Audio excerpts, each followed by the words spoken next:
Hey, Cub fans. Thanks for joining us here on Cubs 24/7, where Randy talks Cubs. And we are going to talk Cubs. We're going to talk specifically about Drew Smyly. He's a pitcher that I believe the Cubs have plans for in 2024. Could be seeing him get a look as a starter, see him coming out of the pen as well. But I think that it's 2024 is maybe a turning point for Drew. And my suspicions are he's going to get a look, but he's probably going to have sort of a short leash on him. So we'll talk more about that at the end when I go through his numbers, and we'll kind of get an idea of the feel for how he gets hitters out. But in the meantime, let's just kick back, talk a little Cubs. We're going to talk about Todd Andrew Smyly. Birthday June 13th, 89. So he's going to be 35 years old this season. Played high school ball in Little Rock. Did well. Ends up going to Arkansas to play for the Hogs. And he didn't play his freshman year. He had a fractured elbow that required two screws to be inserted. So he missed his freshman year, redshirted. So he came back in 09 as a redshirt freshman and had a good season. He actually came within 2 outs of pitching the first no-no in the NCAA tournament in 18 years at the time.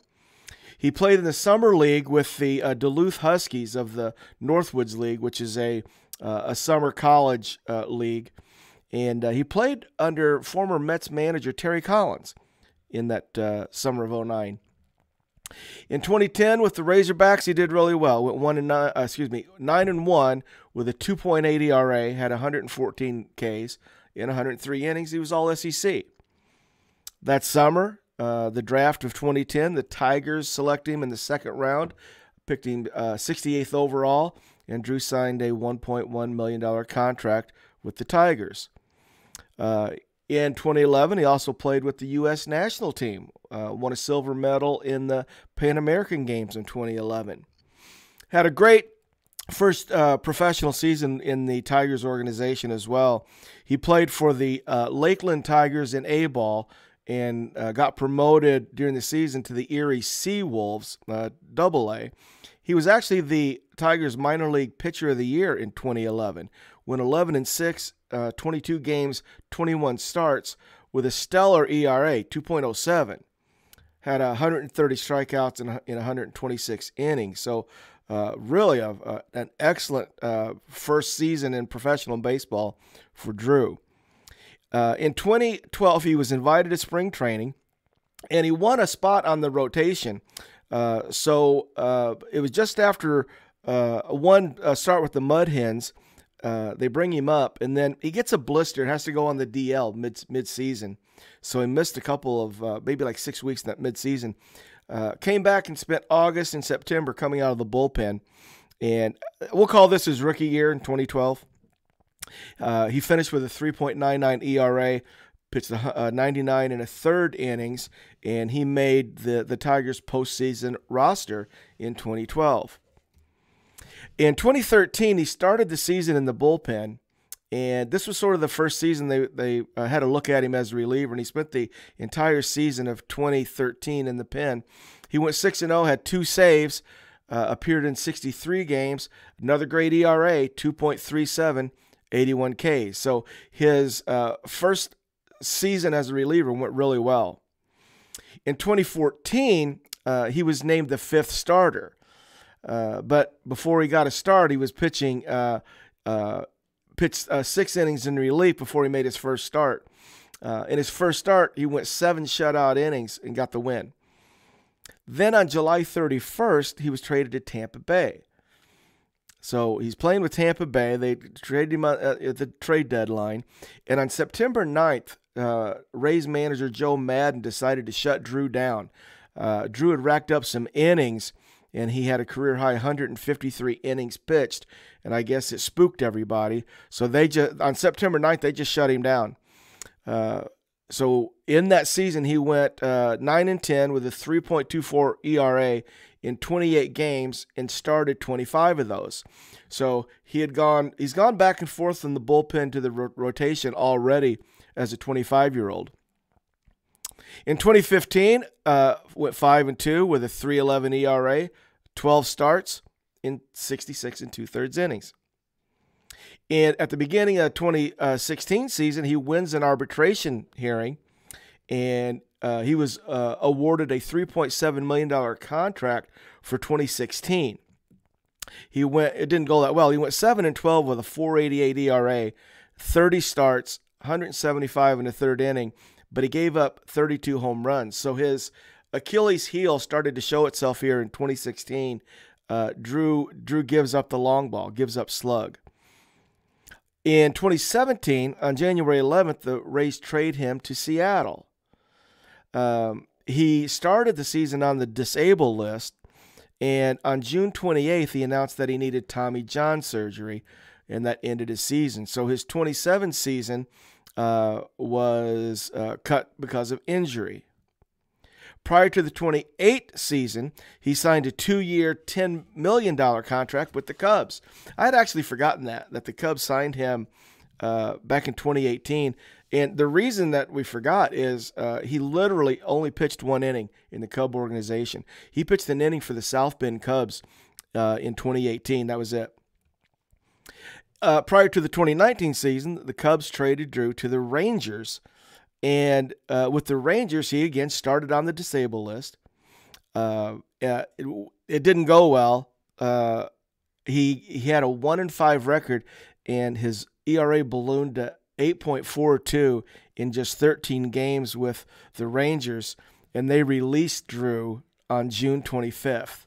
So here we are. We got a 29-year-old Drew Smyly just gave up a 8.5 ERA and got released. But he perseveres. On July 1st, he signed a minor league contract back with the Brewers, but then in just 10 days later, he elects free agency. So now he's a free agent midsummer 19. On July 21st, he signed with the Phillies. Finished the rest of the year with the Phillies, went 3-2, 4.45 ERA, 12 starts, 62 2/3, 68 strikeouts. So he's kind of, it's starting to become unpredictable. You start to get a feel like, well, right now, what's going to happen? I don't think we can be sure. 2020, he signed a 1-year deal with the Giants. That 2020 shortened season, had 5 starts, only pitched 26 1/3 innings. November 16th of 20, he signed a 1-year, $11 million contract with the Braves. In 2021, he went 11-4 with a 4.48 ERA through 126 2/3 innings, and he made the postseason roster, so he was on the Braves' 2021 World Series championship team. Drew did pitch in that postseason series. He went 3 1/3 innings in the NLCS. It didn't really go that well. He gave up 2 earned runs, so he has a 5.4 ERA in the NLCS of 21. And he pitched 4 innings over 2 games in the World Series, gave up 3 earned runs for a 6.75 ERA in the World Series of 21. In 2022, Cubs signed him on March 19th. We signed him for a $4.25 million for 2022. Pitched the 22 season, then he signed with the Cubs again on December 24th, a 2-year deal worth $19 million with an opt-out option for after 2023. Well, as of now, Drew didn't opt out, so he's on the opt-out of the December 24th 2-year deal for $19 million. So let's talk about Drew's 2023. It was, let's just walk you through it. Last year, Drew pitched in 41 games. Half of them were starts, 23 starts. He finished with an ERA of 5, threw 142 1/3 innings, gave up 26 home runs, 141 strikeouts. His whip was 1.426. And his his hits per 9 were 9.3. Drew had a WAR of 0. He's got a career WAR of 11.9. So his 2023, it just wasn't that good.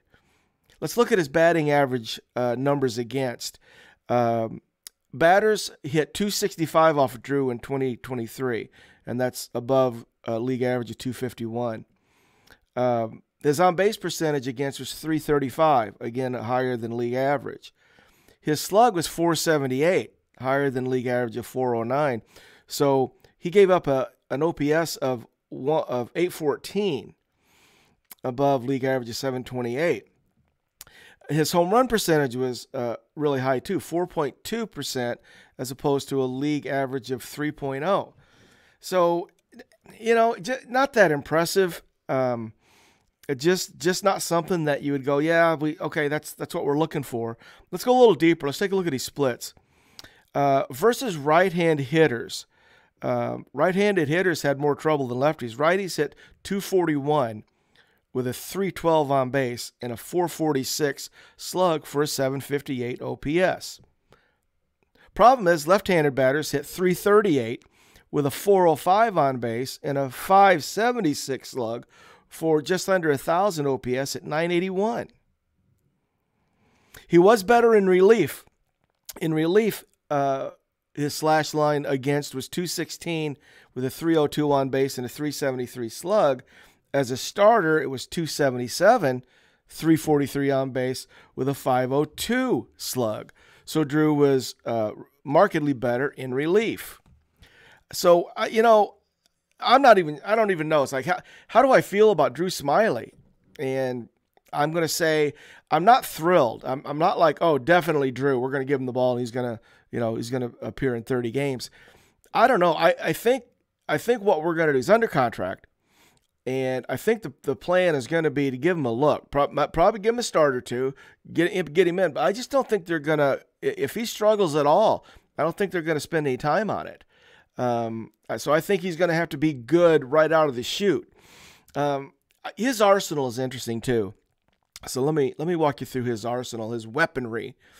He basically has three pitches. He's got the curveball, and he throws that curveball literally roughly half the time. He threw it 49% of the time in 2023. It's a 79-mile-per-hour average curveball. He throws his fastball or sinker. Different stat pages refer to it either or, but we'll call it a sinking fastball. He throws that 39% of the time. So he's curveball fastball. His fastball average is 92 miles per hour. And the third pitch that he throws 12% is his cutter. And his cutter's got an average of 89 miles per hour. So he's basically fastball, curveball, occasional cutter. Here's some numbers that he's really good. He doesn't seem to give up hard hit balls. His exit velocity average is in the 78th percentile. So that's really good. He also gets a lot of chase. His chase rates are at 81% compared to the league. Pretty good. And his hard hit percentage is 84%. Those are good. He doesn't seem to get hard. He gets quite a bit of chase, and they don't seem to hit the ball hard that often. What's glaringly not good for Drew is his ground ball percentage. It's only 15% percentile. So, his slug, his home run given up, basically has to do with his ground ball percentage being really low. So I went a next step further. Okay, what happens when Drew's good? What happens when Drew struggles? Well, here's what happens.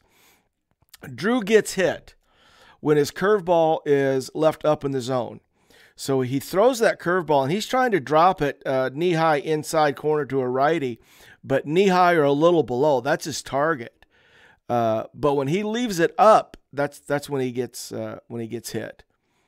He is good when his fastball is up, but if he gets it down. So Drew throws the curveball, and he's trying to hit you just below the knees with it to inner half on the righty.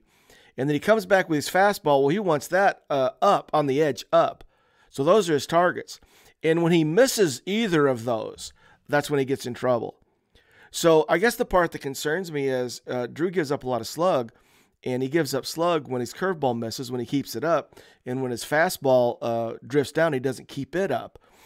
He gives up hits when his cutter is left in the middle. He's got to keep his cutter on the edge.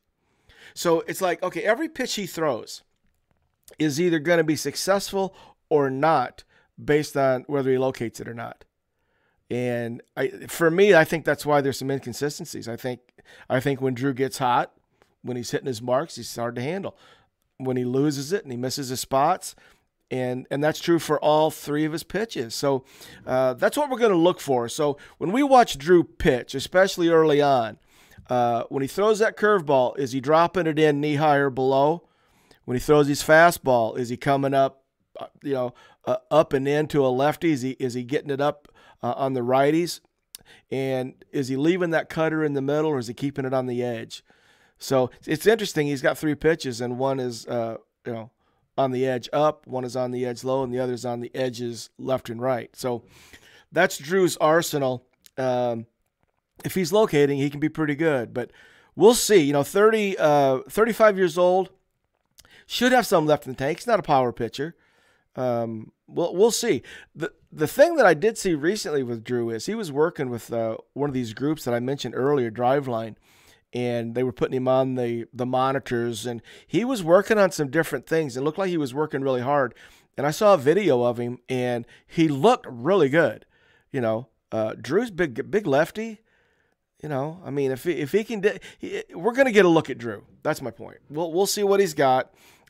Nothing would surprise me either way. If he's good, I won't be surprised. If he's not, I won't be surprised either, because we got some guys waiting in the wings for some innings, I think. So I don't think they'll be all that patient with a struggling Drew Smyly. So that's the update. Hope you enjoyed it. We'll be back soon, and I appreciate you guys checking us out here at Cubs 24/7, where Randy talks Cubs, and we'll see you guys soon. Go Cubs, go.